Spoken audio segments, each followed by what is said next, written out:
Jalan Trans Sulawesi Poros Palopo Toraja di kilometer 10 tertimbun longsor.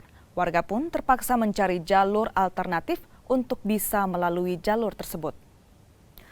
Longsor terjadi di Jalan Trans Sulawesi, tepatnya di Kelurahan Batang, Kecamatan Huara Barat, Kota Palopo, Sulawesi Selatan.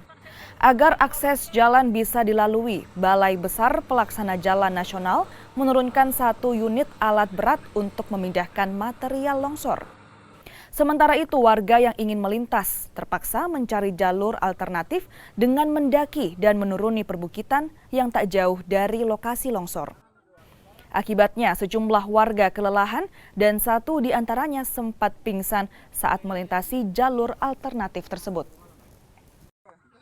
Ya, yang pingsan tadi ada seorang perempuan tadi yang pingsan, mungkin itu pengaruh karena berjalan dan kecapean seperti itu. Kondisinya sekarang, Pak? Ya, kondisi yang tadi ini sudah sehat walafiat, ya sudah mulai jalan kembali, sudah bisa kembali ya beraktivitas yang